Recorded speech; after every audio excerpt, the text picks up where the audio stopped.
Howdy. Welcome back to Dion Talk. If somebody could, please let me know if we have sound, because I have talked before for over 5 minutes without the sound being on.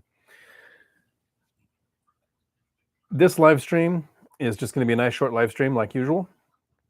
I'm going to start in the beginning with talking about a 6-figure side hustle, and that should give time for some people to log in, and I'm actually going to delay it a minute or so while people log in. Please put your questions in the chat and I will get to each one. First, I'm going to start with making sure, and people are probably watching this in the future because they logged in late, but understanding that what I think a 6-figure side hustle is and what you think a 6-figure side hustle is at least similar. For me, a side hustle is something that doesn't take 40 hours a week, and you generally have a job that you are doing at least 40 hours a week already. So side hustle means it's something that we do usually when other people are binging Netflix or relaxing, but we take that same amount of time, because in the beginning we all have the same number of hours in a day until we learn how to multiply that time. But we take our spare time and we develop an income source that doesn't require us to work a full 40-hour week. One of the problems that I have with the FIRE community, which is Financial Independence Retire Early, is so many people focus on retiring early. For me, retiring early is not the focus. I wanted financial independence. So why did I develop a side hustle? And that's the first thing that a lot of us need to do, is figure out why do we need a side hustle? I was tired of my sources of income due to things outside of my control. After Desert Storm, the Marine Corps downsized. In 2008, I was laid off from a police department because during a recession, cities don't make a lot of taxes, so they look around and they think, well, there must not be a lot of crime, so we don't need cops anymore. And I got laid off at the same time as a bunch of qualified officers. After getting laid off in 2008, I actually landed a truck driving job for Oak Harbor Freight Lines, where I was making about $115,000 a year, and I thought, oh, I've landed on my feet. Well, that company decided to go on strike. Again, something I couldn't control. So I kept losing my sources of income. So one of the things I've come to realize is, especially if you have a family, I'm a single parent, I have 3 kids. If you are relying on your job, if your job is your only source of income, it's one of the riskiest lifestyles that people can have, but it's one that most people have. We're told, kids, go to school, get good grades. Schools are designed like factories. A bell rings for you to enter. You're told when you can eat. You have a set amount of hours that you're supposed to be there. It's like school is training us to work as a factory employee. Then you get a good job, you have an education, probably racked up some debt to get it.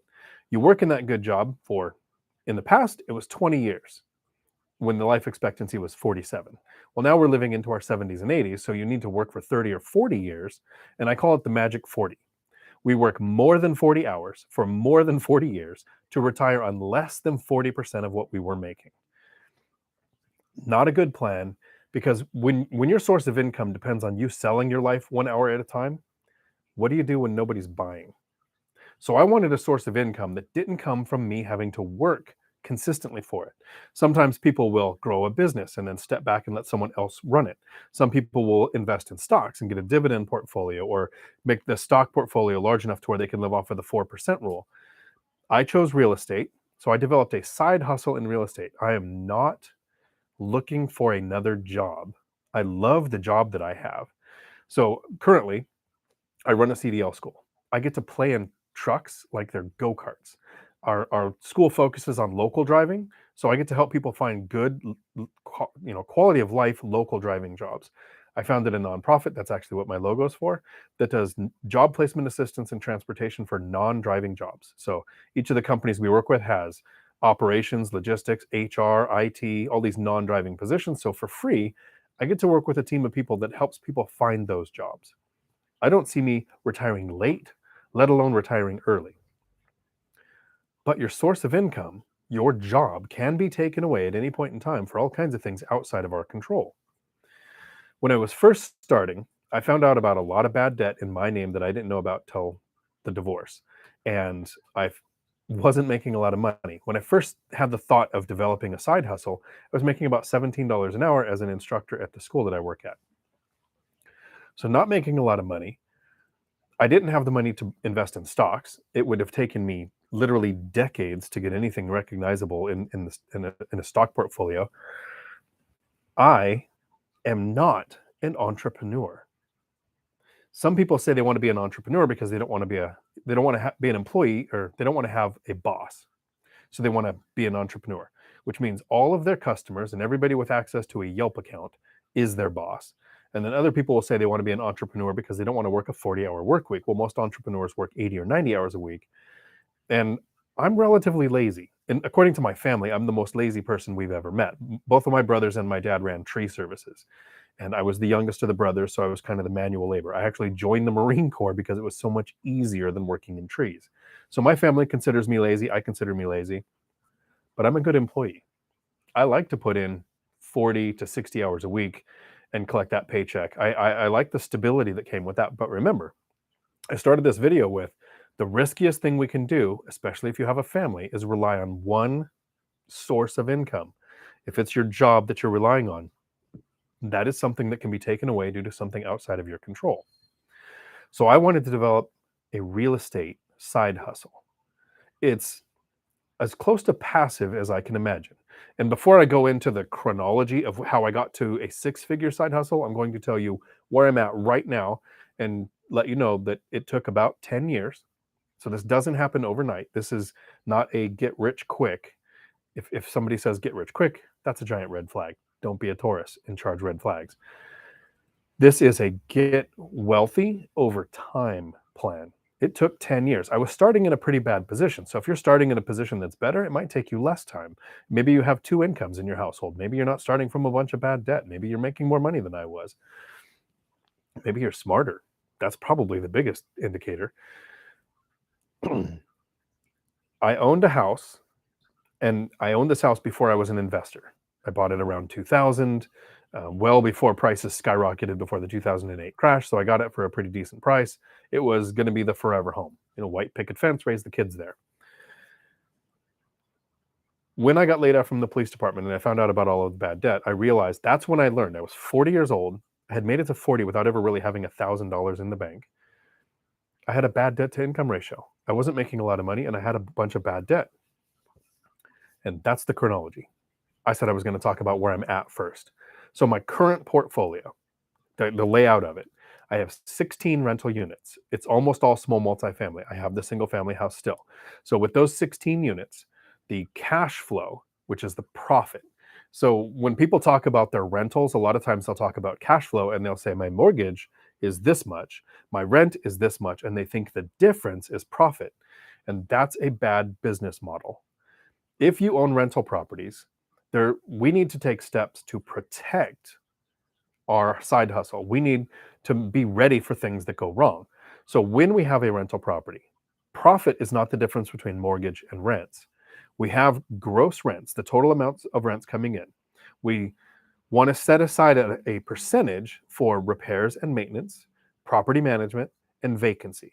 So myself, I self-manage, so I don't have to set aside for property management, but at some point I might have property management. So at that point, I'm going to make sure that my cash flow has enough money to set aside for that. But eventually a roof will need replaced. Foundation work might need done. Water heaters need replaced. A Windows set might need redone. That money needs to come from somewhere. So a percentage of gross rents is set aside for repairs and maintenance and vacancy and property management. Once you take that out and then you remove the mortgage, what is left is your profit. So we call that pure cash flow. We add the word pure just so that we're clear. We are setting aside for those things that cost us money that aren't in the principal, interest, taxes, and insurance. So pure cash flow with 16 rental units is $128,000 a year. I still have 3 units that I haven't done my binder strategy on, which if you're new to my channel, that's a strategy that I use that gets tenants to request a rent increase. I have 3 tenants left to do that on this year. So before I add another rental unit to my portfolio, which I'm on the hunt and always looking for the next great deal, my cash flow will improve when I use the binder strategy on those 3 existing tenants. From negative $89,000 and making $17 an hour in 10 years, developed a side hustle with profit of $128,000 a year. It's more than I made at most jobs I've ever had in my life. So for me, what qualifies or quantifies, not sure, what makes this a side hustle is, yes, I do spend a lot of time looking for the next deal because to me that's a hobby. And if you have a hobby like fishing or playing VR or doing something, that's your hobby. My hobby right now, because I know of the results that can happen and I enjoy it, is looking for deals. That I spend a lot of time on, doesn't really make it a side hustle. But actually self-managing the 16 units, what makes it a side hustle is that I've averaged out all of 2021, and it took me about 27 hours to manage all of my units, which is around 2 hours a month. I had a couple of months that were 4 or 5 hours because we had some issues, but I've had 2 or 3 months I did not interact with a tenant in any way at all. The closest I got was I have one tenant who still pays with a check. She gives me a stack of checks. They're all filled out except for my name, and then on the 4th of the month, I write in my name and I deposit it with an app. That's the closest I've come to actually interacting with a tenant on some of those months. So the average is about 2 hours a month. My W-2 job running the CDL school, my salary is less than my six-figure side hustle. And it takes about 55 hours a week to run this school. We have 5 campuses, 60 staff. So that's a full-time job. I love it when I tell somebody that I have rental properties and they'll say something like, well, that's not passive enough for me.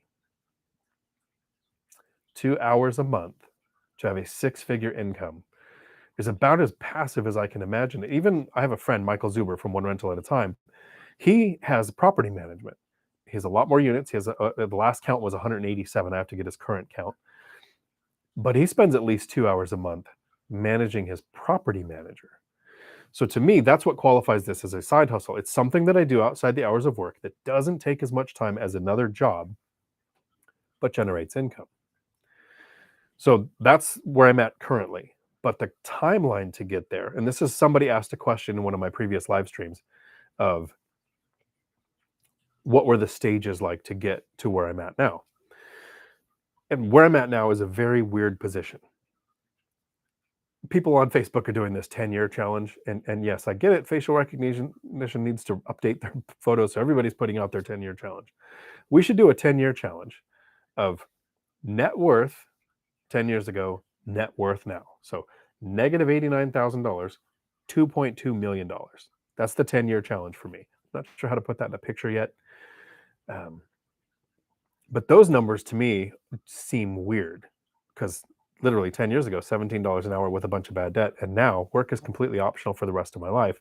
And my goal, the purpose of my channel is to drag as many of you, some of you kicking and screaming along to financial freedom. And it might be on a similar path, or it might be on a path where just some of the mindset videos help you get there. Understanding things like difference between an asset and a liability, understanding the cash flow quadrant and the 4 different ways that our incomes are taxed. So no matter which strategy you choose, my goal is to help you get to financial freedom.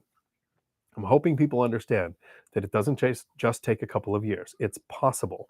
And you will hear stories of people like Jeremy Kirkwood, a family with 8 kids who started investing about 3 years ago and already was able to quit his job and continue to invest. That is a very fast trajectory, and it is entirely possible. So if you do that, great. But if it takes you 10 years, that's what it took me. So this isn't a race. Well, how's the saying? This is a race. It's just a marathon, not a sprint. So it is possible to do it quicker. And you will hear a lot of the stories of people who did it quicker because those are the stories that get attention. But the thing I really like about One Rental at a Time and the strategies that I used is it's very simple, very easy to duplicate. That doesn't mean it's easy. It's actually kind of hard to develop some cash flow from a rental property and not spend it.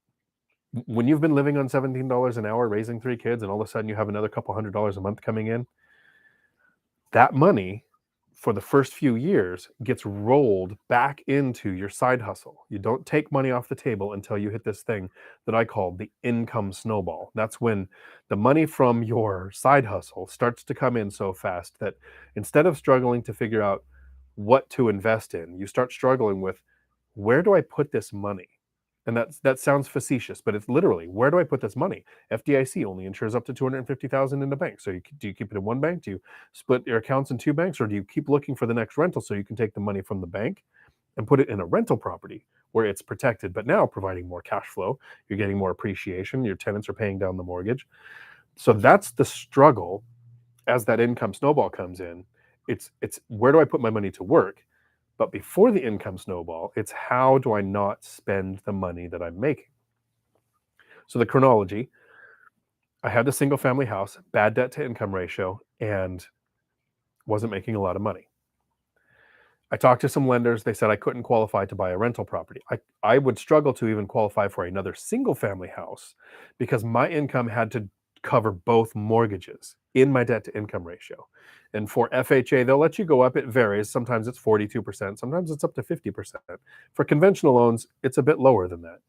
And I didn't have a great credit score. It wasn't bad. It was around 700, but it wasn't the 740 or higher that I would want uh, when I'm getting a mortgage, so you have the opportunity for the best rates.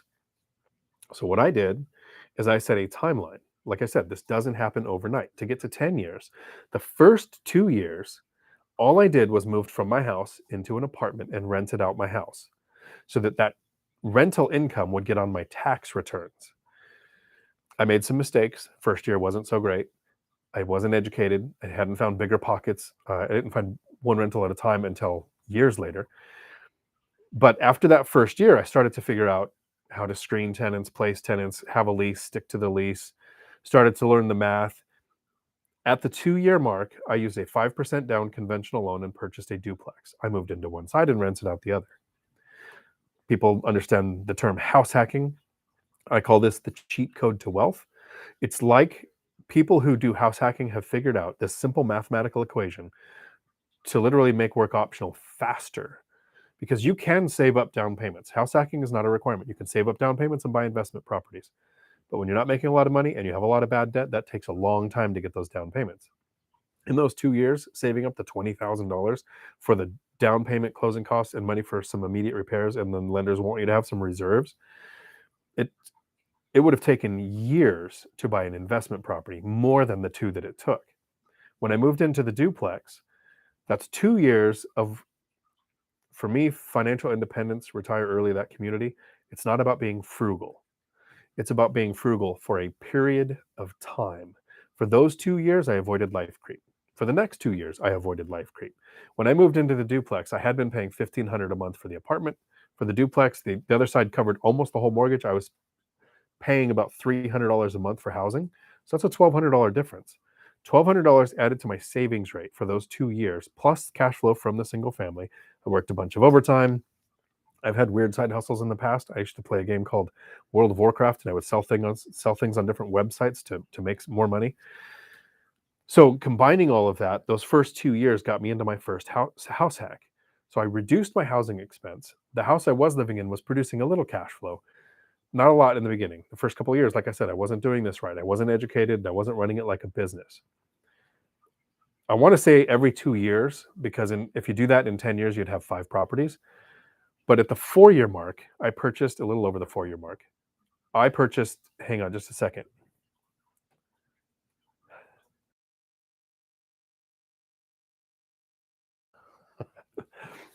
Sorry, please ignore me.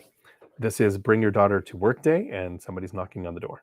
So maybe they might come in and I'll introduce an employee's kid. Complete sidebar. Sorry, sidetracked. Kid's really cute though.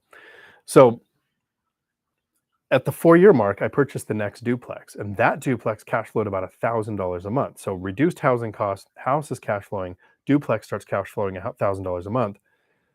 That about 4 years is where the income snowball happened. And a lot of us, when we hear the term income snowball, like me for several years, I was thinking cash flow. I invest for cash flow. I want my cash flow to grow. That is how I reached financial freedom, or financial independence at least. But each year, owning these properties, they have been appreciating. Every month, tenants are paying down the mortgage. In the beginning, when it was the house and the duplex, it wasn't much. It was $500 or $600 a month. But now with the 16 units that I have, it's over $3,000 a month that's being paid down on the mortgage every single month. which is like a savings account that keeps growing without me having to actively put money into it. So while I don't really look at net worth as a metric to judge myself by, it's been interesting to find out what my net worth was because I was watching the cash flow and I was recycling the cash flow. All the money that came in from the rentals got put into the saving for the down deposit for the next purchase and adding to the reserve account.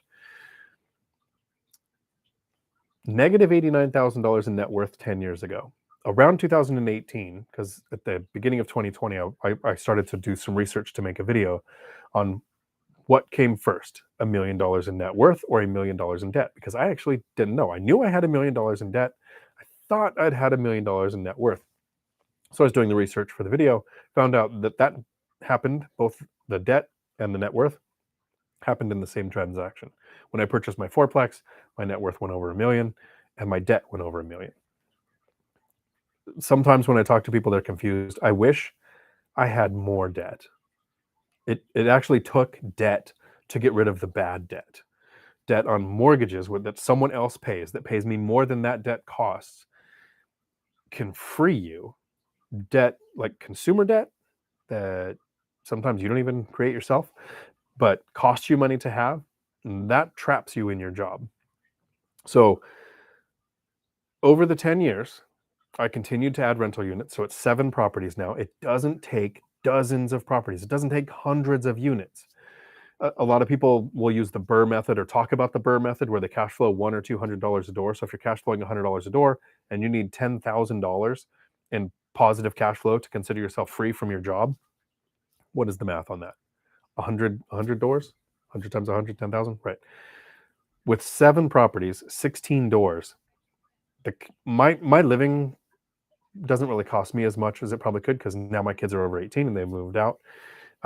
I don't really budget, but when I estimate, it's about 30, maybe 35,000 to live because I'm still house hacking. I'm being paid to live where I do.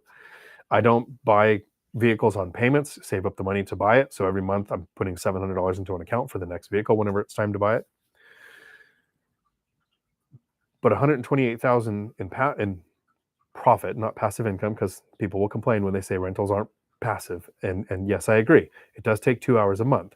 So I'm not sure what some people consider passive. Is it you don't have to do anything? You lay in an iron lung and even a machine breathes for you? But 2 hours a month to me, and the IRS agrees, they call it passive income, is a side hustle.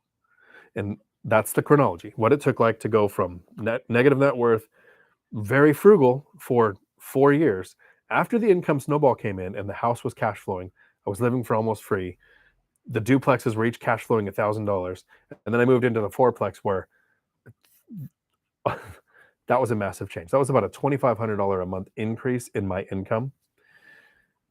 And it's even more now that I've used the binder strategy. Just being willing to live in a unit of my fourplex, which is a 1,200 square foot unit, 2 bedroom, 2 bath with a garage and a shed. And I've seen the neighbors like maybe 3 times in the last year. So it's pretty much like living in a house. But because I'm willing to have a wall touch another wall where my tenants live, that's literally the sacrifice that I make. My rental profit is 4 times what it cost me to live. That is how we build a 6-figure side hustle. We pick a strategy. In that strategy, you need to develop the tactics to make the strategy successful. I actually wanted to use this quote when I was on Todd Baldwin's channel the other day, because one of his favorite books is The Art of War. And in The Art of War, Sun Tzu wrote the book that strategy without tactics is the slowest path to victory, and tactics without strategy is the noise before defeat. If you pick a strategy, buy and hold rental properties, you're just going to buy properties that cash flow, eventually you'll win. But if you pick a strategy like buy and hold rental properties, but I'm going to go for small multifamily because single family houses in my area didn't cash flow, and I'm going to add house hacking. So these are the tactics that go to that strategy. It took 10 years instead of decades. So you pick a strategy. Is it Airbnb? Is it investing where you are? Is it investing at a distance? I did an interview with Todd Baldwin the other day. That video should be coming out Thursday. Should be. He invests in Seattle. One of the highest, they had 30% appreciation in the last year, one of the highest cost of living areas. So it goes like San Diego, San Francisco, Seattle. And he's cash flowing because he picked a strategy that worked in that market, and he developed the tactics like renting by the room, hiring a professional cleaning person to clean the common areas so that he has very little turnover, and his tactics make his strategy very successful. So whichever strategy you end up picking, that's the one you want to research. I have um, a copy and paste answer that I usually put in a lot of the Facebook groups like Real Estate Rookie or the BiggerPockets Facebook groups, where somebody says, I'm brand new, what do I do when starting out? And I recommend some podcasts to listen to, some books to listen to or read, and then choose a strategy. Because once you have the base knowledge and you know enough about the different strategies to pick one, you can start learning what tactics do I need to learn. And that's when you find a mentor. You can't say, I want to invest in real estate. I'm going to go find somebody who invests in real estate and learn from them. What if they've never self-managed? But you're going to. What if they've done wholesaling and you want to do buy and hold? What if they've done flipping and you don't ever want to do a rehab? I've still never done a rehab in 10 years. My strategy, my strategy is actually buy and hold rental properties. I prefer to purchase already occupied or rent ready units. I don't want to buy a place and do a lot of work because this is a side hustle. So that's the breakdown of a six-figure side hustle. And I'm probably going to, when I figure out the tech, pull that out of this video and make a separate video that would be way too long for my content. It's 26 minutes. I shoot for 10. Maybe I'll edit down some. But let me go to the comments and say hello and get to the questions. And so everyone understands, I have a hard stop today of 5:45. So whatever time period you're in, that's about an hour and 15 minutes from now. I have once a month, I made a group called Tacoma Fi, Financial Independence of Tacoma. And we are meeting on Tuesdays at 6. So I want to make sure that I make it to that. Tiffany, sound and video are good. Thank you. Howdy. Jonathan, howdy. Andrew, howdy. Appreciate you guys showing up early. That's awesome. Dawn, howdy. And howdy, everybody. Andrew, it's a sad day. I just sold my side hustle. I saw your post on selling your vending machines company. 4 machines, 2 locations. So maybe it freed up time to look at another side hustle, and maybe there was some capital involved there to put to work. Rachel, howdy. How old are your children now? Hopefully they're not watching because I'm going to have to think. 32, 27, 22. There's 5 years between each, which means as a single parent, I had 28 years of parenthood because there was a 10-year gap between the oldest and the youngest. Ronald, howdy. Janet Santiago, how are you? Howdy. Hello from Los Angeles. That is a big area. Howdy. Eugene, howdy. You made it. It's like 2 o'clock in the morning where you're at, isn't it? Big thanks for your content. From Belgium, thank you for your time and dedication. Thank you. Thank you for coming by. Donald, howdy. That looks like a porn link. Don't click on it. John, howdy. Jones O, howdy. Dion, my general knowledge and air brake test is tomorrow. Howdy. Awesome. Cool. So your general knowledge test usually has a question that trips people up, and hopefully it was covered in classroom for you. So I'll let people take a wild guess in the comments. How much small arms ammunition can you have on a bus? So if you think you know the answer to that, put it in the comments. Unless you work for our school and you're one of our instructors, don't cheat. The general knowledge test is 50 questions pulled from a possible 300 question from every chapter of the book. So even if you're getting your class A, you're going to get a couple of hazmat questions, a couple of tanker questions, a couple of passenger questions. So hopefully you've glanced through all of the books, all of the chapters. But that's a question that generally trips people up. Jersey Trucker, howdy. Jersey Trucker, are you familiar with the, it's a podcast, it's a YouTube channel, The Helpful Trucker? I was just on there. That guy's got a great channel. John. Yeah, crazy 10-year challenge. Exactly. What was net worth 10 years ago and now? And people should note their net worth now. So in 10 years, we can look and go, okay, what did we do? The thing I really enjoy is I have one video on time where I do a little time travel and I talk to myself from 10 years ago. People always say they're afraid of the butterfly effect, Back to the Future. If you go back and you talk to your parents and you somehow mess up that they never meet or whatever, you don't get to happen. So they're worried about making small changes in their past that can affect their present. But hardly anybody is thinking about small changes you can make now that affect you in the future. Jersey Trucker Hope all as well. Julie, howdy. Okay, you won. My net worth was 200K 10 years ago. Your ex was worse than mine. My ex was great. It takes two people to have a marriage go that way. So knock it on. Howdy. North Colorado Dawn. So Larry, howdy. Anyone else in your family involved with real estate besides your brother? Can you reveal what states they invest in and how much knowledge did you learn from them versus how much they now learn from you? So does anybody else in my family own real estate? It's me and my brother.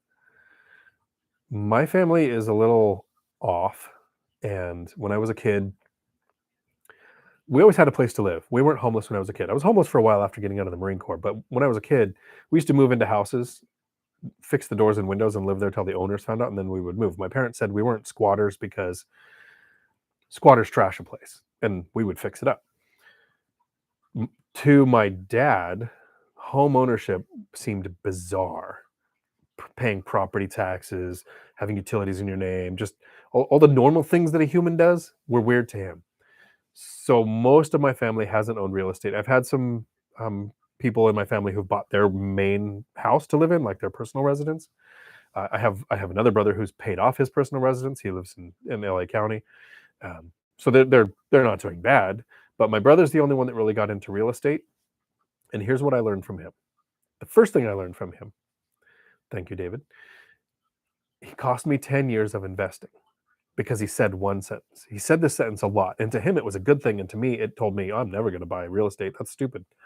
He used to say, anytime I buy a property, in 11 years, I get my money back. And it broke my brain. I thought, you have your money. Like right now, it's yours. You're going to buy a property so that 11 years from now, you can have your money that you had now? That seems stupid. So for about a decade, my brain kept telling me, why would anybody do that? And then I don't know what happened, or what triggered it in my brain, what flipped the switch, but it dawned on me.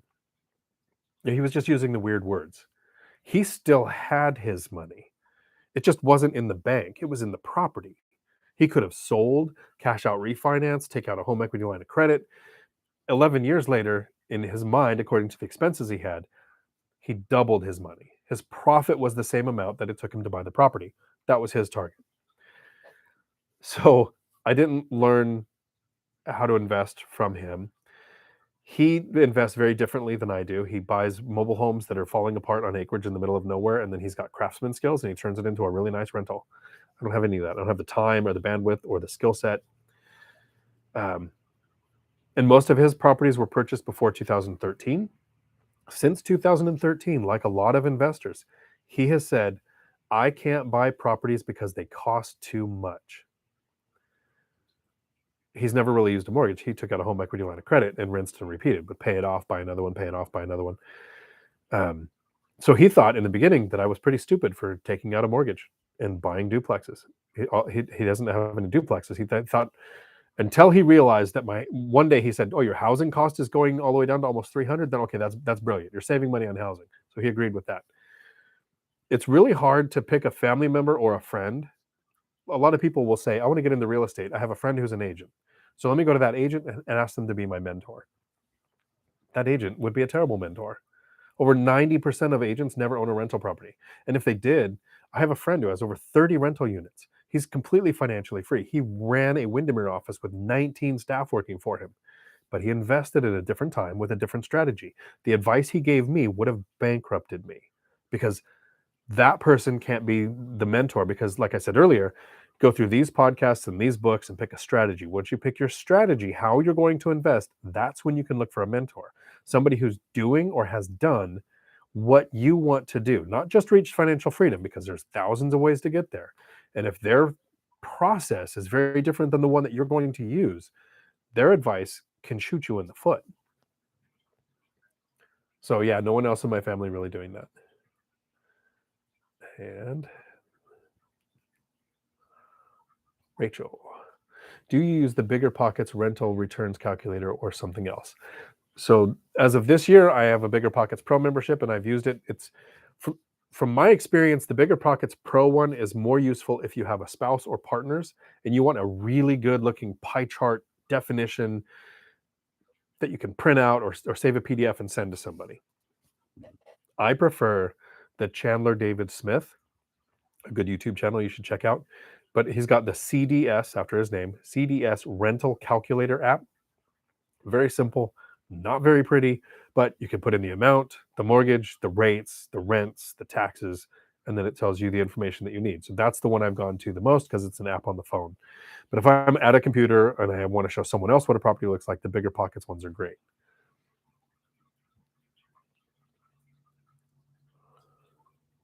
Sean can shine. Howdy. They're just working for me. Thank you. Rachel, what are your thoughts on interest rate hike this week? I think it's going to cause more demand. I think some people have heard they've heard there's going to be 3 or 4 adjustments to the rate in 2022. The first one would go up. So they're going to expect more to go up. So I think it's going to cause more demand, which is going to cause prices to spike. Because the one thing that makes property prices drop isn't interest rates going up. It isn't anything except time on the market. If that property sits on the MLS for 10, 15, 30 days, then prices might start coming down. Interest rates can go to 20. Literally, they can go to 20 tomorrow. The Fed can come out and say, okay, interest rates are 20, we're going to stop inflation. Home prices aren't going to adjust. The prices of properties tomorrow and yesterday will be exactly the same. If in 15 or 20 days, properties that are on the MLS are not purchased, then prices can come down. Interest rates can go to the thousands. It doesn't matter. How long is it on the market? That's what's going to affect housing prices. So fear of prices going up is going to increase demand, which is going to cause prices to spike. That's what I see happening. I still have a dollar bet going with Michael Zuber and Matt, the lumberjack landlord. Not sure if I can afford paying both of them. It's a whole dollar. But I think rates are going to be lower in June than they were in November. So I'm seeing 3.5 or less. They say they're going to go up. Yeah, I think the Fed is much more scared of deflation than they are of inflation. Remember, inflation helps the Fed. The government is $30-ish trillion in debt now, and whenever we have inflation, it is easier to pay off debt. So that's a good thing for the Fed. They don't want to hurt the country, I'm sure, but they do want some inflation. But if there's deflation, it's harder to pay off debt, and they have a lot of it. 23 the Sanchez. Howdy. Is cap rate an important metric when analyzing a rental property, or should we focus more on the yield? Okay. For 4 units or less, residential, I've never found a use for cap rate. It makes no sense. I've never been able to apply it to any metric that I would ever use in a decision. For 5 units or more, there is some magical way that it applies that I still wouldn't use. Cody Davis did a video on his channel, which on YouTube is just Cody Davis. Came out, I think, yesterday or the day before. I posted it in the Three Amigos of Phi group, where he talked about even buying commercial, he doesn't use cap rate because cap rate doesn't take into effect a mortgage, what interest rates are. I use the yield metric. So like Michael Zuber says, if it's a single family house, small multifamily, or an apartment complex, which one has the best yield? That's the one he's going to pursue. So I agree with that. And I'm sure there are investors who are working for firms and all they do is buy apartment complexes and their plan is to sell in 5 years and they've got a syndication that they need to make money for their investors. That's where cap rates probably make sense. You need to know where the cap rate is so that you can assume if you can increase it within those 5 years so that you can sell at a profit. But like I said, that's never applied to residential.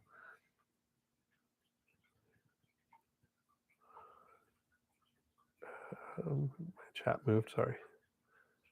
There we go. Michael Cook, howdy.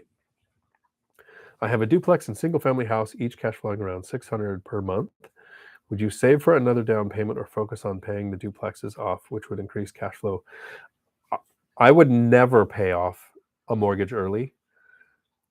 Again, I paid one off when I got to 4 mortgages because at the time banks were letting you go to 4, and I thought there must be a reason, like that's the safe metric.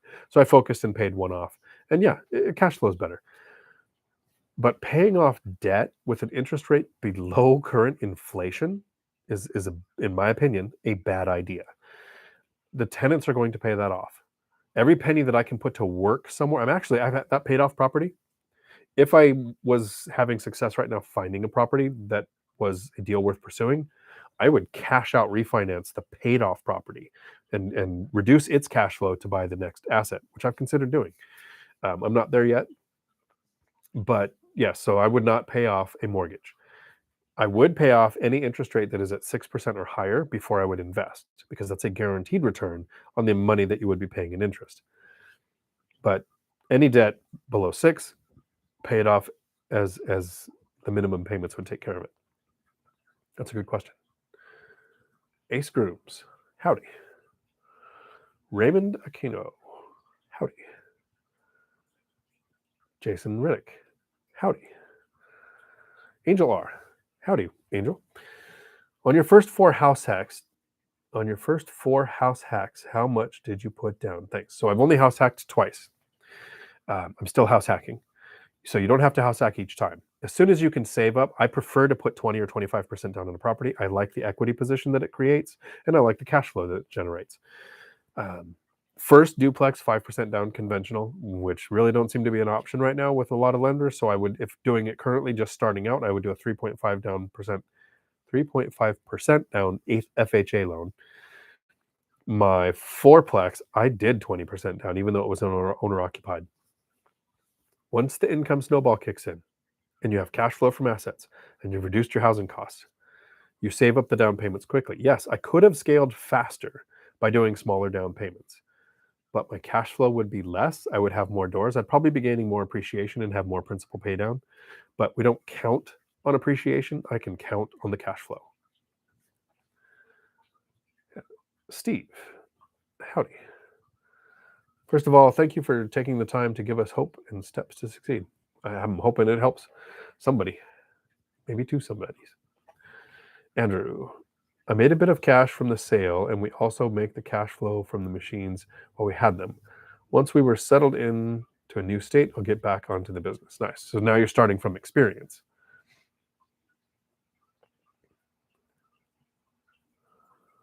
Steve, my question, for someone who has to start over financially, what would the correct steps to purchase a duplex and begin a real estate journey?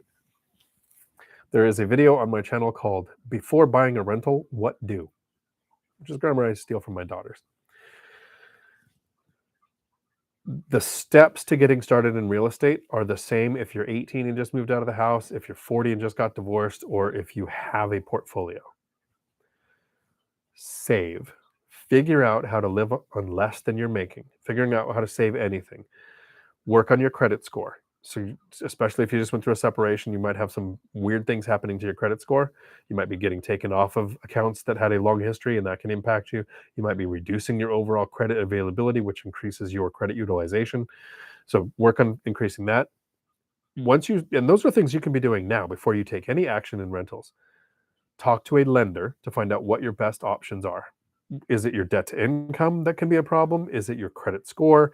Is it your work history? Did you change occupational types? Like, you can change companies, but if it's in the same field, they don't tend to care. But if you changed from, you were an electrician and now you're a truck driver, that's a new field.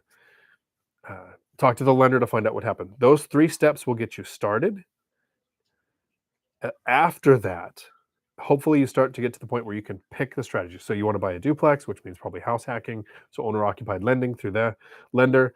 And a really good strategy if you're looking at a duplex, Matt the Lumberjack Landlord talks about the strategy of 4, 3, 2, 1, where FHA will let you work towards a single family house or a bigger single family house.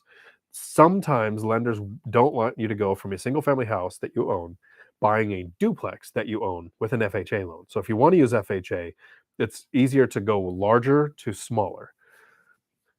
But you can go from a duplex that's 2 bedrooms each side to a duplex that's 3 bedrooms each side, because that is a larger place to live. And I would also look at the asset class when you get to that point of talking to an agent and this is missed by a lot of investors. Home buyers don't often want to buy a house with an ADU, an auxiliary dwelling unit. Some people call it a mother-in-law house or a granny flat. 2 houses, 1 property. Numbers work just like a duplex. A lot of investors never see them because they put a search in for small multifamily in these zip codes. They don't think of putting single family and including ADU, DADU for detached auxiliary, granny flat, mother-in-law. Search for whatever the listing agent might call it so that can show up. The cool thing with single family with an ADU is that is a single family house. FHA was 3.5 up to 4 units. Conventional is 3% down if you haven't owned a house in 3 years, 5% down if you have. Duplex, triplex, and fourplex, you can use conventional, but a lot of lenders are wanting 15 or 20% down, right? So that's a lot more money to save up. But if you buy a house with an ADU, even though it's 2 units, it qualifies for regular single family financing. So if you haven't owned a house in 3 years, it's, in my opinion, better than FHA because 3% down instead of 3.5, and PMI drops off automatically at 22% instead of having to refinance or sell the property to get rid of PMI with an FHA loan. So hopefully that helps. Julie, 15, just a guess. Yep. 15. So was that this is how much small arms ammunition you can have in a bus, in case anybody isn't in the transportation industry. Most people assume since it's a bus and there's passengers, people would say 0. That's not true. You're allowed to have 500 pounds of hazmat on a bus, but you can only have 100 pounds of any class of hazmat on a bus. So you can legally carry 100 pounds of small arms ammunition on a bus. John W. Howdy. Checking in from Michigan. Which is as cold as the dark side of the moon right now, probably, right? We finally are above 20 degrees here in Washington for a couple of days, so it's kind of nice. Only had 1 issue with frozen pipes this year. Nakadon. If you could go back, I would never have gotten married. If I could have gone back. Marriage is for some people. Marriage is not for some other people. I have determined that my people picker is broken. So, Rankin Projects. Howdy. Good evening. Hope all is well. All is good. Sean can shine. Dion, have you been able to finish the narration of the Orat book? Have you heard tonight? My voice came back for about a week and now it's kind of going again. But no, I want my voice clear and consistent through the whole thing. I don't want like the first half to sound like this, a little congested and then clear. So I have not finished it yet. I'm looking forward to it though. Lumberjack. Howdy, Matt. Pure wisdom. Hit that like button. Please hit the like button. I would appreciate it.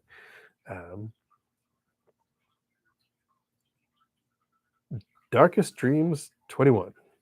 Howdy. CDS, which I'm going to guess is the Chandler David Smith rental calculator op, not the CDS truck driving school that I run. John W. Howdy. Can you recommend the books or podcast you are referencing?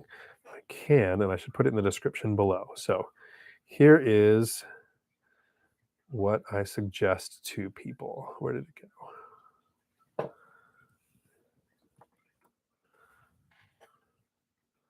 Okay, so here's what it reads. Here's what I've suggested to people I've helped reach FI. Read or listen to these books: Rich Dad, Poor Dad, Cash Flow Quadrant, Richest Man in Babylon, Think and Grow Rich. Then binge these podcasts, BiggerPockets, and their audiobooks. Graham Stephan, Everything That's Older Than 2 Years. Afford Anything, Paula Pant, amazing. Active Duty Passive Income has a lot of good information, even if you're not in the military. one rental at a time. Michael Zuber has 2 books and a podcast, and every morning he is like a machine. He gets up super early and he reads through all of this financial stuff that would put me right back to sleep. But then he makes a good 10 or 20-minute video from an educated investor who's successful point of view, what matters to investors. So one rental at a time, every morning, 7:30. I catch up every day. I watch his content. On Thursdays, I'm on his content with Matt, the lumberjack landlord. It's the three amigos. And it's kind of cool. We have 3 different perspectives on how to invest. All of them got us to financial freedom, and we're all trying to share it with you guys. And then Meet Kevin, anything that doesn't have stimulus in the title. And Minority Mindset. Jaspreet Singh, he has a mountain of wealth too. Then you should have a good idea what your end goals are, so it would be easier to target your information, sources, and find a mentor. So that's my actual copy and paste, what I did. And after this live is over, this was at the 51-minute mark. So if you want to go back to about 50 minutes, you can watch that again to take notes. And I'll probably copy and paste that in the description after this is over.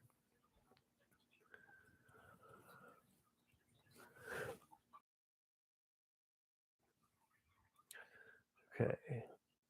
REI Trainer. Howdy. Rob. Howdy.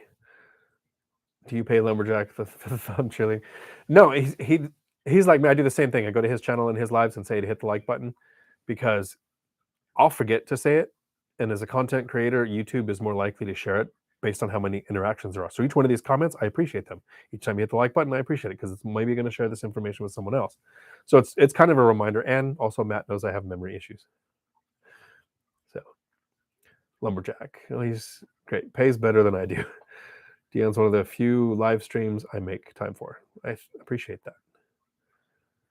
I'm trying to think of what live streams I listen to. I listen to Mike's live streams, one rental at a time. I listen to Matt's. I need, yeah.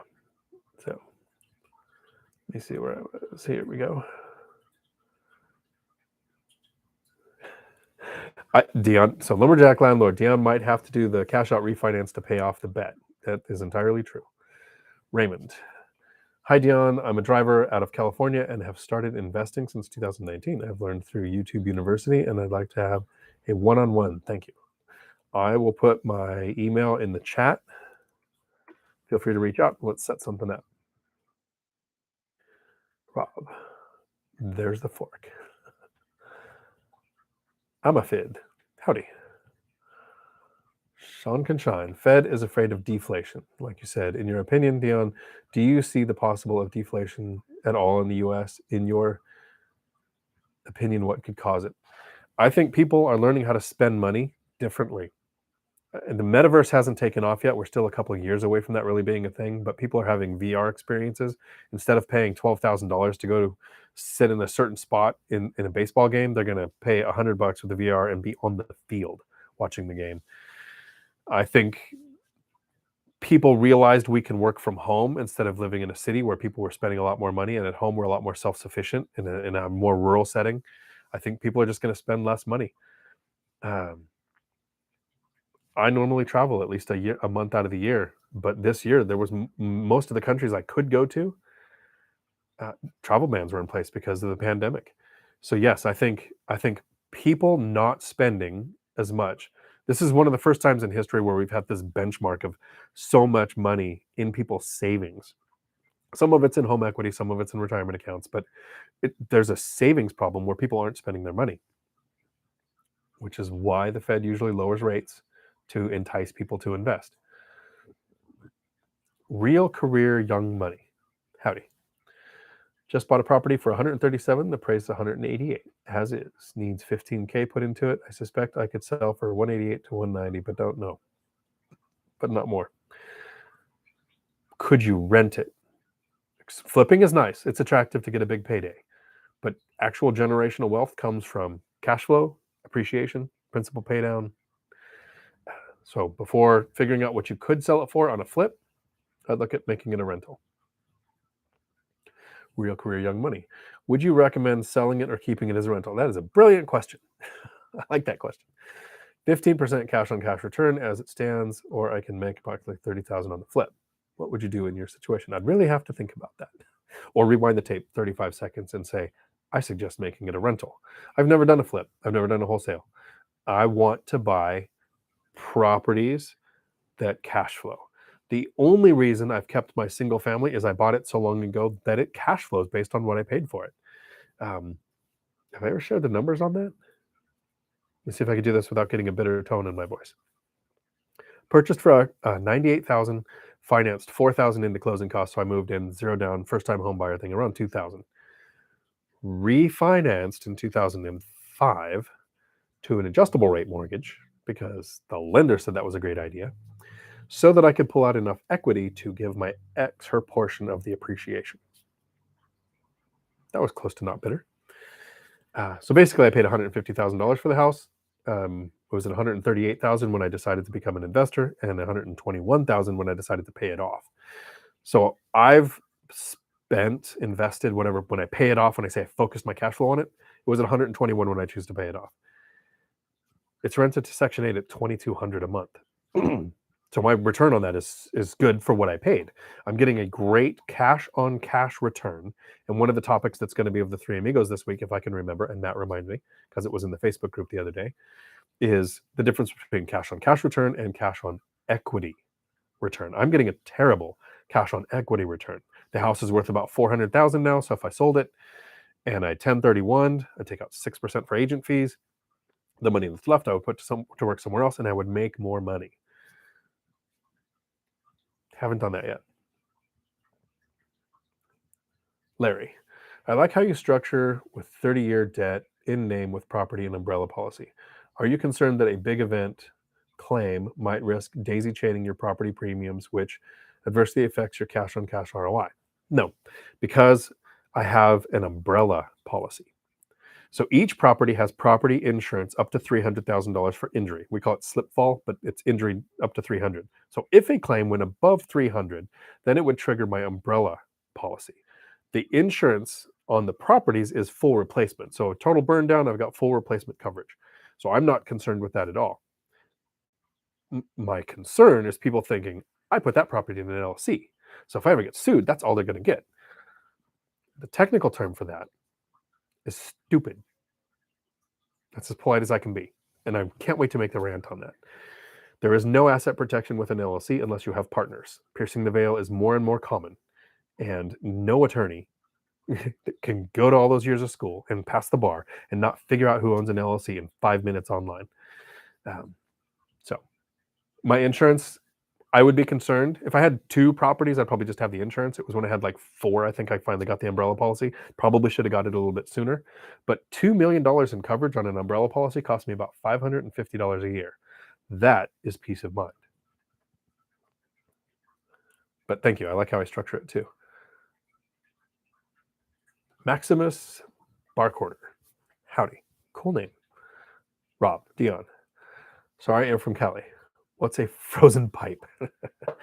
I had frozen pipes in California because I lived in Rosamond, the high desert, and it gets people talk about the desert being hot, but there's nothing there to maintain temperature.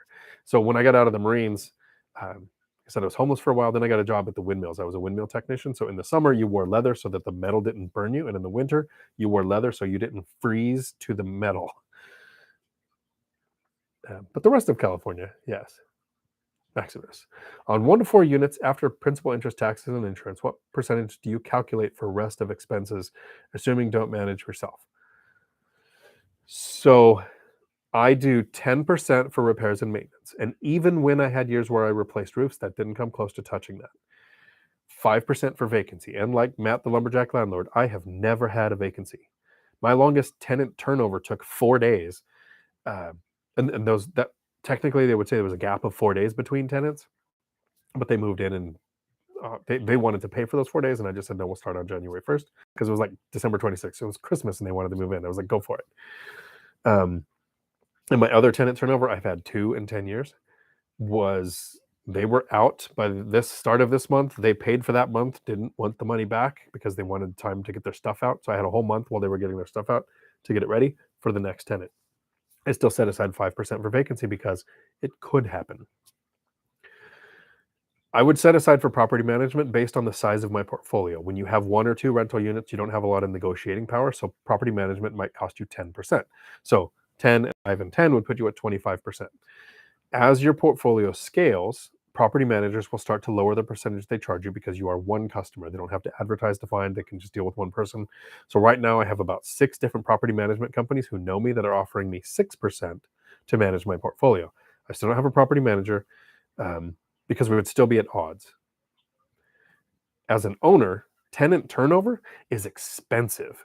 So I don't want that, right? So I structure my business around limiting tenant turnover, 2 in 10 years. Side by side units, washer dryer hookups inside, at least 2 bedrooms and a garage, so there's more space. Um, I like to having dishwashers in my units, whatever I can do to limit tenant turnover. Use the binder strategy. Instead of just raising somebody's rent like I could, I use the binder strategy and they ask for the rent to go up and then they're happy. A property management company profits from tenant turnover. Not all of them, but most of them charge a month or half a month to place a tenant. So even though they will swear that, oh, they don't want to do it, it's a lot of work. If your business model is designed around tenant turnover, making you money, an owner and a property manager are at odds. So if one day I get a property manager, they will have a business model where they charge me a monthly percentage and whatever upcharge they do for their handyman and their crew, but they will not charge for tenant placement. I want them to dread turnover just like I do. So someday I might have a property manager, but not today. So that's what I would look for as far as what to set aside. Abdul, Mati, howdy. Like button hit, thank you. Sean can shine. Thank you for your hard work. I hope you feel better soon and your voice recovers. Yeah, me too. It's a little frustrating. I have a talking job. I was on the Air Force Base this morning doing a brief for about probably 40 minutes with my voice going in and out. And of course, there's a plague going on, so everybody was, we had masks on, but they were all staying way back. Darkest Dreams 21. Chandler is the man. Yes, sir. I agree. He's got great content. Matt Motley. Howdy. Pallavi Patel. Howdy. Totally agree with Nakadon. Except my 2 wonderful kids, love them to death. I love my kids too, but I do tell them that they are living, breathing proof that I never developed time trouble. Hello from very cold Illinois. I bet. I'm going to Idaho, I think, next week, and it is a frozen winterland. Ronald, howdy. Dion, do you have any plans to invest in an Airbnb? If so, why? If not, why? There is this thing called the real estate X factor, and I don't know if it's patented yet, but I talk about it a lot. So the more risk you're willing to take, the more money you're going to make. The more work you're willing to do, the more money you're going to make. So somebody who self-manages short-term rentals is going to make the most on the to-do work. Property management for short-term, self-managed long-term, property management for long-term, syndications, REITs. Like the less work you're going to do, the less return you're going to get. My units, I have 1 house, and then the rest are all small multifamily. There's one exception I'll explain in a second. I don't want to do short-term rental on a unit while there's a long-term tenant next to it. So if one of my duplexes, both sides emptied up around the same time, I might try Airbnb there on both sides. It takes more work. It takes more attention. Or you have to hire a property manager that does short-term rentals, which I don't have a property manager, so I haven't looked into that yet. So I do plan on doing Airbnb one day, but not today. When I do that, so if my house ever gets empty, it'll probably be that house. Right now, it's a Section 8 tenant that plans on staying there for several years. That house has private lake access, boat launch, tennis courts, basketball courts, fully fenced. I think it'd be a great Airbnb, but I'm not going to mess with it while the Section 8 tenant is there. I'm really super happy she gets to raise her kids there and they get to have all the access to that stuff. I raised my kids there. It was a great house. But one of my units is a triplex. It is a duplex and a house. One of them is an ADU. I don't know which one. I think the duplex was a house that they built the duplex on, and then they built the other house. If that house, that single family house of that triplex is ever empty, that's going to be my first foray into Airbnb. And I have a friend who lives right up the street who that's what he does is Airbnb. I'm going to have him hold my hand and walk me through it. And then I'm going to make videos on how the experience went. So yes, I do plan on it, but it doesn't line up with my lazy lifestyle of I have enough cash flow from long-term tenants that I haven't done the extra work to make short-term rentals yet. Laura, howdy.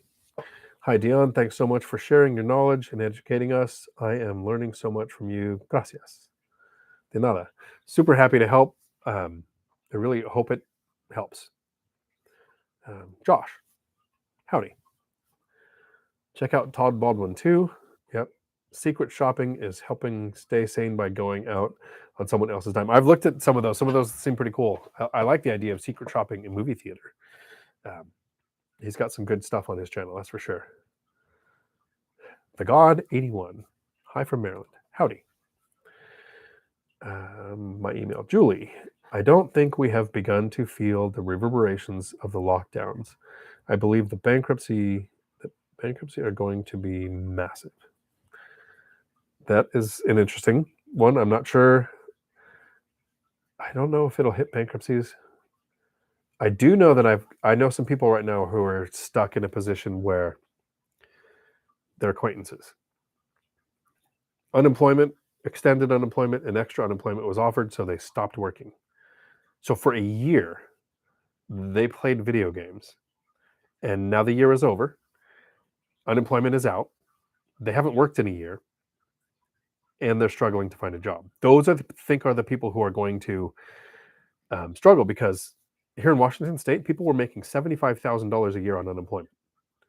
So if you haven't worked for a year, there's not a lot of jobs you can walk into for $75,000 a year to feel like you're making enough money like you were on unemployment.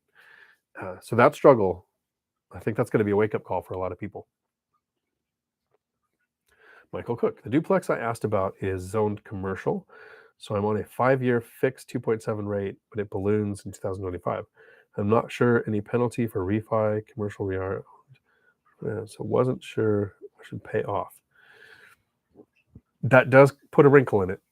I don't like adjustable rate anything. So you got commercial because it's in an LLC, maybe? I would refinance to a 30-year fixed rate loan in my own name. I would get rid of the LLC, because a balloon payment, a loan reevaluation period, those are all nightmare terms for me that I don't ever want to have in my investing strategy. I listen to Matt and Mike talk, and the thing that causes them the most stress, which is like probably this much because they have the cash flow to handle it, is their adjustable rate loans or their balloon payments or their commercial loans. And Mike has been finding 30-year fixed rate commercial loans. So if that's possible, I would pursue that. Yeah. I guess it also depends on the size of your portfolio. If that duplex is your only duplex and the cash commercial loan, if you have 10 units and you have the cash flow to support whatever happens with that, probably no reason to mess with it. Sean can shine. Julie, I think the same. I'm also wondering when the flood of the insurance claims from the last almost 2 years will hit. Ethan Wood, howdy. Binder strategy. Cliff Notes version. I have a couple videos on my channel. It's usually tenant requests rent increase. It's actually a strategy that got me invited on BiggerPockets, episode 448. So if you want to Google that later. And I just did a binder strategy video for Todd Baldwin's YouTube channel too. I normally buy properties that are already occupied, and so there's tenants there. A lot of times when people buy properties, they want empty so that they can do a rehab and get area market rents. I'm super lazy and busy, right? I'm working full-time, run a nonprofit, got 3 kids. So I like to buy with tenants already in place. And the place needs very little work. I spent maybe, on an expensive purchase, I'll spend maybe $1,000 getting a place ready. Normally, all I do is put in coated locks, LED lights for the exterior, and maybe ask them if there's something small they want fixed. But I don't buy places that need a lot of work.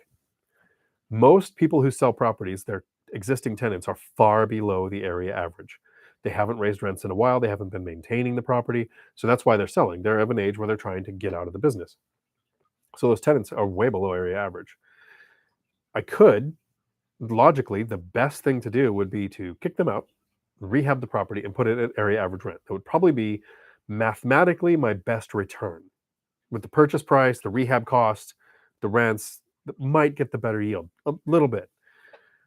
But I don't want to disrupt the tenant's life. I don't want to be a jerk and just raise their rent. And I don't want to do a lot of work. So the binder strategy is I physically, and I'm at work today, so I have the last binder that I used, and I'll cover the address. Here's a binder strategy that I used. The front page of the binder is the actual property from, this is off of Redfin. So I'll do Redfin or Zillow so that there's a property, what I paid for it, what its current value is on the front page. The next page is a map of the rentals in the area. The same number of bedrooms, garage, same amenities, trying to be as close to the same as possible. Each page after that is those rentals and what the area average rents are, each page for each rental. Because a lot of times the tenants in a property haven't looked at purchasing a property in a long time. They haven't looked at renting a place in a long time. So when I show them the price of what I paid, I can say things like, the rent you're paying makes total sense to somebody who bought this place 20 years ago for $200,000. I just paid $4,000, so that rent doesn't really work for me. Here's the rents of the properties in the area with the same number of units that you could rent if you moved out. If it didn't work out for you to live here, this is what you'd be paying somewhere else. So these tenants were at like $1,250 or something, and I said the area average rents are 16. I've never had a tenant come back and say, well, can we pay 16? Because that would be fair, right? They don't want to go to the area average. They would just move. They're at 1460 now. So both sides of that duplex are at 1460. At the tenant's request, they asked for a $210. Is that what it is? 14, yeah, $1,250 to 14. So over $200 increase. And they're happy because they got to be involved in the discussion to set their rents. What tenant ever gets that? And I didn't just come in and say, I need to raise your rents. $200 works for me. That would be a lot of money, right? But when they see what they would be paying, they see what I paid for the property, and they go, well, I don't have to pay 16, but what if I paid 1460? What if we can we raise the rent $210? Is that good enough for you? And I say yes. The rent still raised over 200. If I said that, if I just did it, I'm a jerk. If I agree to their request, if I'm able to acquiesce to their request, I'm not the bad guy. I have very little tenant turnover because my tenants are happy. Happy tenants don't move. Happy tenants don't trash properties. So this is called the binder strategy. I think that's the first time I've actually had one of my binders sitting here ready to go. So Ethan, I hope that helps. T.H. Nguyen, howdy. Happy New Year, Dion. Have I missed your side hustle suggestions? So you're going to want to watch the first 10 minutes on the replay. And it really wasn't suggestions for side hustles because there's a lot of ways to make money. I do suggest a couple things you can do. I was breaking down my 6-figure side hustle, the why, how, and the chronology. So it's in the first, I wanted to say 10 minutes, but I think it was the first 26 minutes of this video was going over how to develop a 6-figure side hustle and exactly how I did it.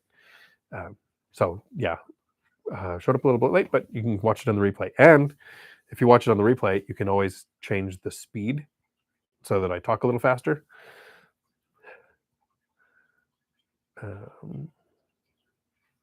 Sean can shine. Where does the saying "you use but not today" come from? That video is actually coming out. I've recorded it. I need to edit it. It's probably coming out in a couple of Thursdays. I'll share it since you asked. I answer every question that comes in, but there's a video coming out on it. When I was a police officer, I was a drug court officer, and I would get assigned to people who had addiction problems, whatever their problem is that got them in trouble. I wasn't a probation officer, so I didn't show up and make sure they were being compliant with orders. My job as a drug court officer was to go to a person's house who's probably not interacting with a lot of people because they can't interact with their old friends because that was what drew them into the problems in the first place. And as a drug court officer, your job is to say, did you get your oil change done? Are you showing up to work on time? Is your electric bill paid? How's your mom doing? Did you call her this week? Just anything to give them interaction and to keep them going and let them know somebody's interested in their life. The training to be a drug court officer included counselors, and they taught me a lot of different other psychology reasons for addiction and the different types of addiction. But one of the things I really liked was it's impossible to give up an addiction forever. If somebody came to me right now and said, you can never play another online MMORPG video game ever again in your life, that wouldn't work for me. But if they said, hey, for whatever reason, we need you to go 6 months to do this job site, and for those 6 months, there's no Wi-Fi, you're going to be there 6 months, I can handle 6 months. So you can't give up an addiction forever, but you cannot do it today. You cannot go to the casino today, but not today. You want to be in shape, but we're, as humans, we're lazy, so we want to just lay around and watch TV. Well, I watch a lot of TV, but I put my TV in the home gym so that I work out while I watch TV. I could skip the gym and watch TV in another room, but not today. I'm not going to work out every day for the rest of my life, but not today. I'm not going to skip that. I'm not going to live frugally forever, but today I'm not going to go on an expensive whatever trip or buy the bigger car or whatever. So, but not today is in each video, because you need to be frugal for those 2 to 4 years to get the income snowball kicked in so that you can reach financial freedom. You don't have to be frugal forever, but you're not going to spend a bunch of money today. So I put that in all my videos. I've got a plaque in my office that says, but not today. It reminds me, when we sacrifice something, it's just for now, just today. We're either going to do the thing we don't like to do, or we're going to make sure we don't do the thing that causes a negative outcome today. So that's pretty much what was going to be in the video. So,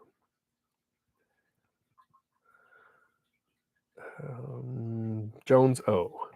Proof you don't have time travel. You would go back and not do what? Have kids. I love my kids. I would never have kids. And I know it sounds horrible to say.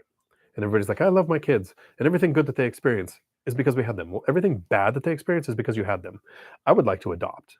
This is a living, breathing human being who is going to suffer through everything life throws at them, and I could spend time making their life better. Instead, I made three human beings who have to suffer through everything in life that sucks, and I tried to make their lives better. I would rather have adopted. But that doesn't mean I love my kids. I mean, you have to get away from the emotions of it and think logically. You could, as a guy, have a kid every day. And as a woman, you can have a kid every 9 months or whatever the math is, right? Do you have 60 children when you're 50? So there's a bunch of kids that didn't happen. Just because the ones that did happen doesn't mean that I would want to do that again. I would love to have adopted. It probably sounds all horrible, and I way overshare in these live streams. So that's why I tell my kids that they're living, breathing time proof that I don't develop time travel. Larry.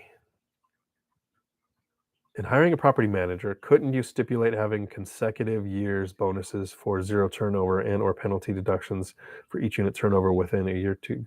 You could put in all kinds of stipulations into your agreement. And when I do it, I'm just going to find one and say, look, let's raise the monthly percentage, but not have a tenant placement fee. And if they agree to it, great, I'd be fine.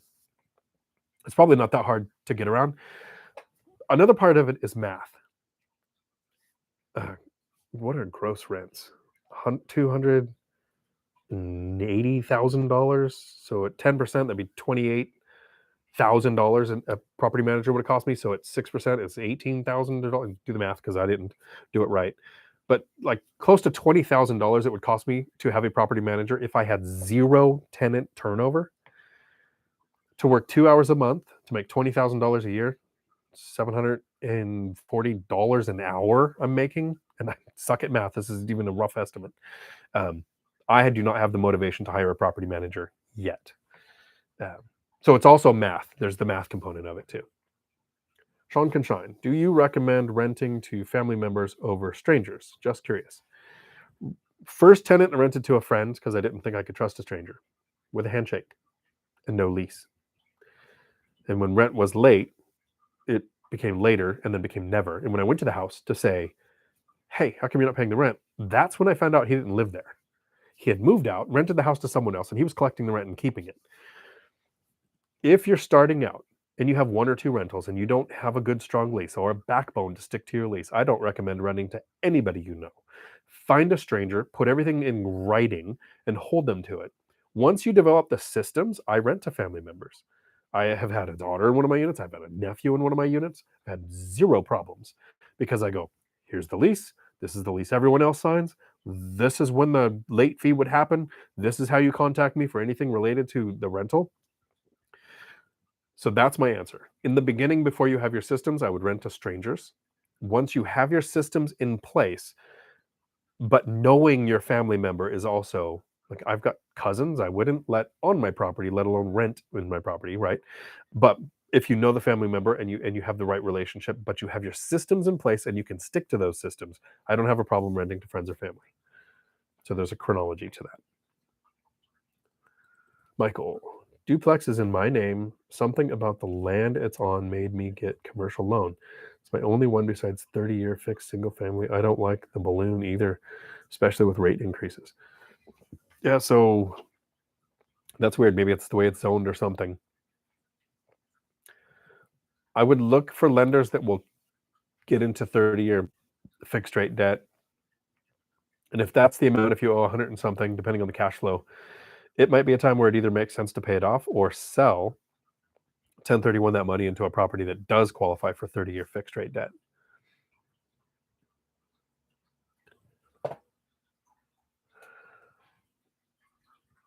Joshua Garcia? Howdy. It's an interesting name. Probably said it wrong. Sorry. Where's the best place to find tenants?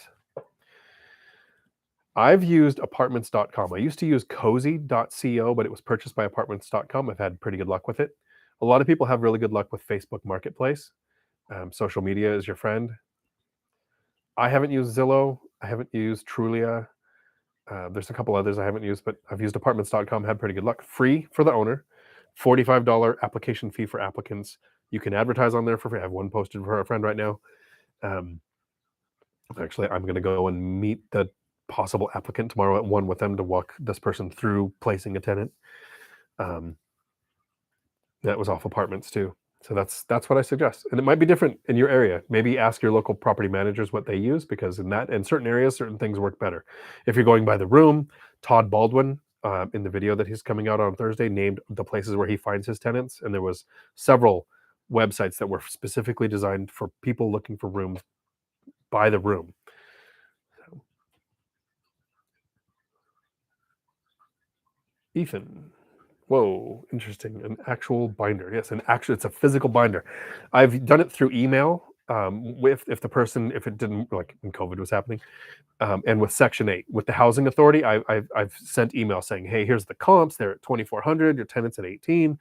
I'm going to raise it to 22. That's not even to 24, because Section 8 said 18 was the most they would pay. I sent them the binder and they said, oh, well, that makes sense. 22 is fine. So that rent went to 2,200 based on using the binder strategy through emails.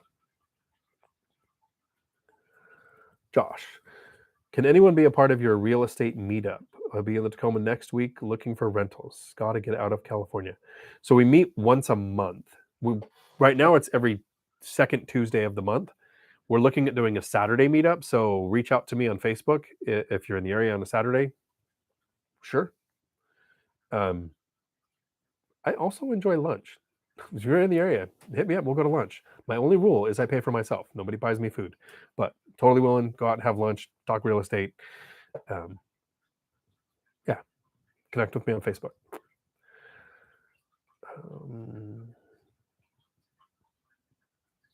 TH Nguyen, thank you. Thank you. You rock too. Laura, what do you think Househack renting a bedroom to traveling nursing? I think it's a great idea, especially if you have the ability to assign a bathroom to that bedroom. That's probably your best chance at success. It's a little harder if they're going to have shared bathroom space, but absolutely, I've got a friend that's what he does. He doesn't invest in real estate, but he does house hack. His house is a 3-story townhouse, and the top is a bedroom, bathroom, like 2 masters, and it's traveling nurses on the other side. A traveling military nurse for a while there. I think it's a great strategy. Julie, are you sure the virus didn't go into a sinus infection? You sound clogged still. Yeah, it probably is. But here's a little oversharing for you. Last time I saw a doctor, 1992. So, yeah, not a hospital guy. So I'll either get better or people will watch reruns. Let me see. Where were we at? Rob. Missed the last 10 minutes because I was talking to a roofer about getting a roof certificate. If I replace this 15-year-old roof, do I need to get the tenants out of the property while it's being... No, I've had my roofs replaced with tenants in place. Even the one, my fourplex, there's skylights. So I told the tenants, hey, those skylights are in your restroom. there's a roofing company here for 2 days, so use the downstairs restroom while they're here. But no, roofing can be done with tenants there. It's a little loud, but they generally, because of the noise, will work, 8 to 6 during the day.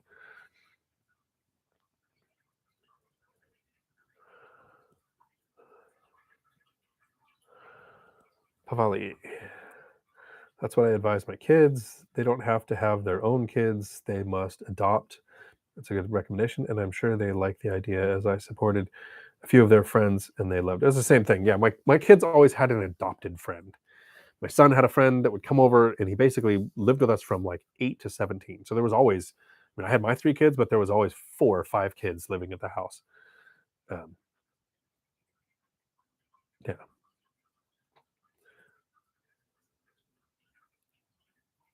Josh, right on. Would love to meet you. Yep. So my email is in the chat.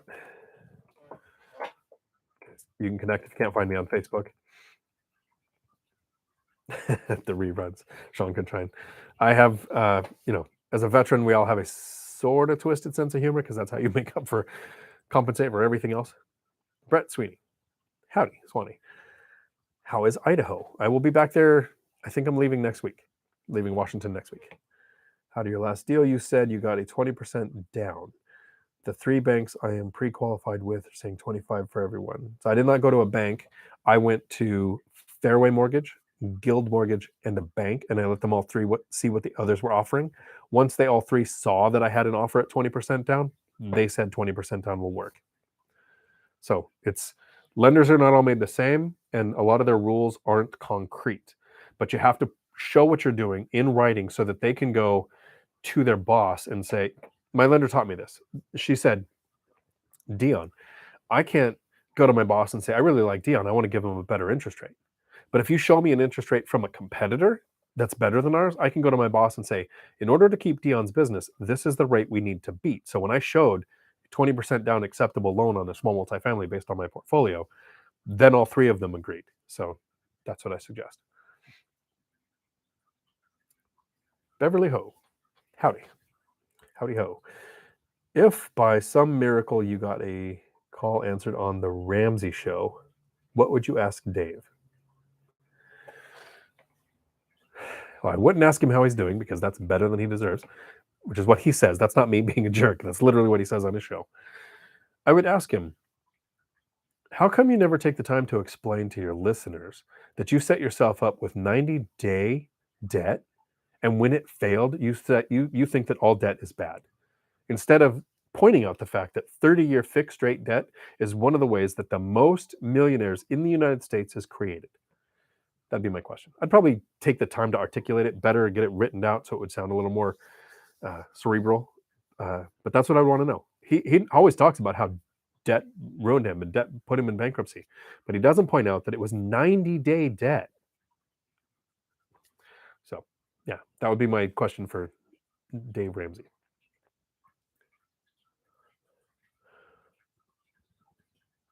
Right. Laugh at the reruns. Already watched multiple times. Nice. Thank you. Sean Conshine, have you ever taken a non-Section 8 tenant, no voucher, and turned them into Section 8 tenants? I hope that question makes sense. It does. I have not. I have one that I probably should help do that. Their income level is probably at the right point, and the family size would work. But the voucher system in Washington has about a 5-year wait to get a voucher. So as an investor, it's a lot easier to have a unit available to Section 8 and place a current voucher holder than it would be to convert somebody to Section 8. I have had a couple of tenants throughout COVID that got some of their months paid for by COVID relief funds, and I helped walk them through that. But I haven't helped somebody become a Section 8 person yet. Pallavi Patel. Sounds what nationality are you? It's a cool name. Thank you, Dion, for great information. Love that binder strategy. Good night from Illinois. We have 3 to 4 had sons, while Fable team and daughters. Friends from most weekends, as I didn't like the idea away. I think I messed up the grammar on that. Rob, so I currently have a condo and a duplex within 5 minutes of each other. Do you recommend distance between assets for the sake of mitigating risk? I do. I don't think you should sell an asset to move them farther apart, but I would look at the next ones. My units are almost all 10 miles apart. I've got two that are 7 miles apart. The rest are all 12, 13 miles in a different direction. I like different suburbs, different economic drivers. You got the base, the port, a college, a hospital, Amazon or Boeing terminal, large. We have the capital here towards Olympia. Uh, it's one of the main reasons why I like small multifamily instead of a 10-unit apartment complex. 10 apartments in one unit, your tenants are probably coming from the same source. So if Walmart closes or some factory moves away, you're impacted. For me, I would have to, like five catastrophic things would have to change. A BRAC meeting and the base would be closed down, and Boeing moves to another state, and then Amazon moves out of here, and Costco moves out of here, and all of that would have to happen for enough of my units to be impacted for me to worry about. So I diversify the distance. Um, 5 minutes apart is probably not bad. I would probably go for a little bit more in the next ones, but I also diversify the tenant base. My goal is to keep about one third Section 8. I'm a little light right now. One third military, and then one third working or retired, so that a prolonged government shutdown, a pandemic, or a stock market crash doesn't hit all three of my categories of tenants. And anytime I say this, some people will say, you can't advertise, I only want military, or I only want Section 8, right? You can't legally do that. But I can control where I advertise. If I have a unit that opens up and I want a military family in there and I advertise on base, more than likely I'm going to get a military person.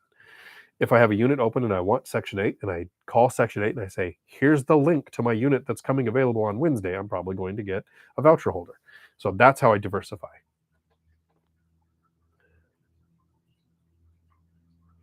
From India, but not born there. Oh, okay, cool. Nice. Sean can shine. In the future, can you make a video on the process of converting a regular tenant to a Section 8 tenant if when that happens? Yes. Yep. So maybe when it happens, or maybe before, if I talk to a Section 8 counselor to figure out what that conversion would look like and what the timeline would be. Yes, absolutely.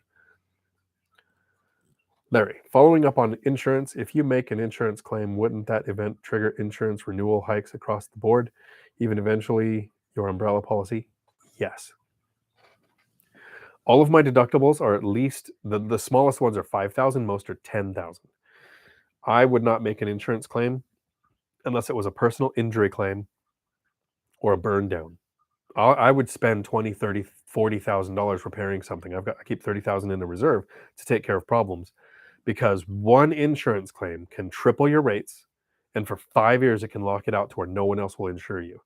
That's a worst case scenario. It's generally not going to be that bad. You can sometimes have a claim and it doesn't impact you at all. But when you have a large portfolio, and especially when most of your insurance goes through the same company, I would avoid having a claim pretty much at almost all costs. So yeah, it can trigger rate hikes, and it can block you from being insured by someone else.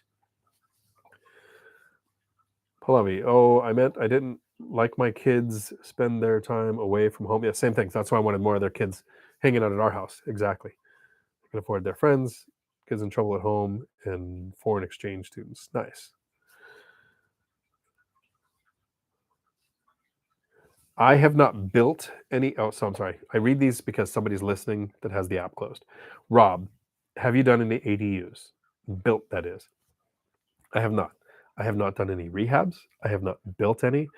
I I my triplex that's a duplex and a single family, the city told me that I'm welcome to build a fourth unit there, so I could someday do a build.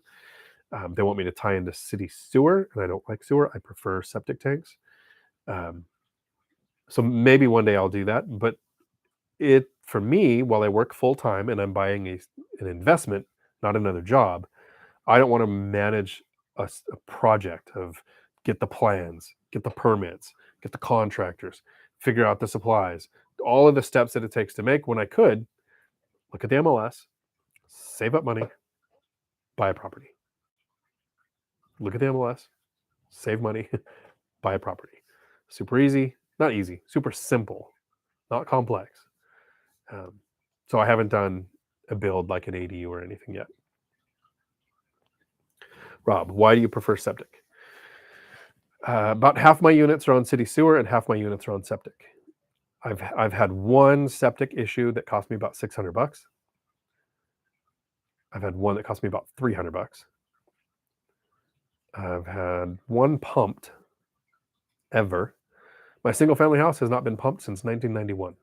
Like before I bought it, because in 2000 they didn't require a pump. They didn't require a pump for a sale, so I've never had an issue with it. So if I had to replace the whole septic system and it cost me 30 grand, I'm ahead compared to paying $100 or $200 a month to be tied into sewer. And all of the problems with any lines on my property up to where it connects to sewer are still my problem. I'd still be paying for any of those kind of problems. So if roots go through, that's a me thing. That's not a city thing. So I'm much more happy with my septic systems than my sewer systems. But I don't buy in cities. In cities, it's probably not even an option to have septic. That's why. Cool. I did say we had a hard stop today of around this time because I have a Tacoma Fi meetup to get to. So if any of you are on, looking forward to seeing you guys in about 16 minutes. I will be back again next Tuesday, and I stay until the questions are done. This is the one Tuesday of the month where there is a meetup group, so I try to cut it a little bit short. But I really want to say thanks for everybody that comes and hangs out at this time, because this is my therapy. I know so many people who are trapped in their jobs. Some of them work for me, and I try to share this information. I keep books all over my desk that I give away, Rich Dad Poor Dad, one rental at a time. And nobody cares about financial freedom. Nobody cares about real estate. And all the years I've worked at the school with about 60 staff, and all of that time, two people total from our company got involved in real estate.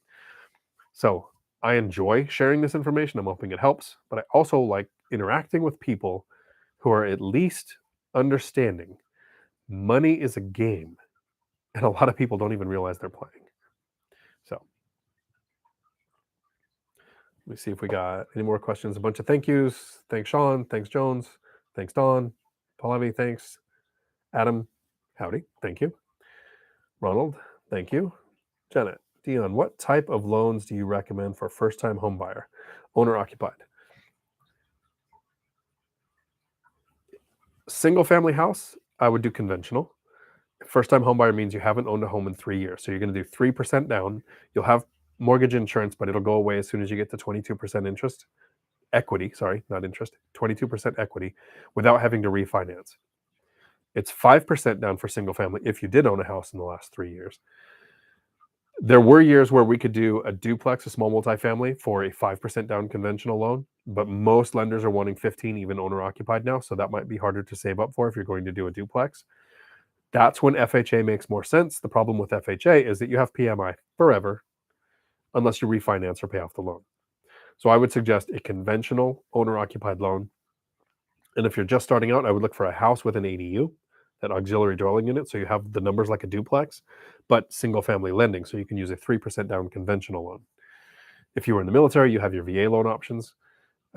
There are first-time homebuyer programs too, where they even help you with the down payment. So check out your local county. There's different options for that too. Yeah.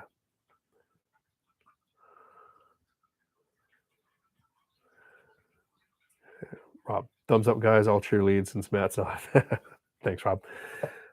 Michael Smith, I'm late, but you made it. Awesome. I do recommend, if you get a chance, watch the first 26 minutes. That was me completely breaking down my 6-figure side hustle. And even though you made it, I'm sorry, I'm leaving a bit early because I have a meetup to get to for our local investing group. Larry, thanks. Abdul, we enjoy you sharing these free golden nuggets. Thank you. Thank you. Like I said, I'm hoping it helps. Greg, howdy. Thanks. Enjoyed it. Have a great meeting. Knock it on. Thanks, Dion.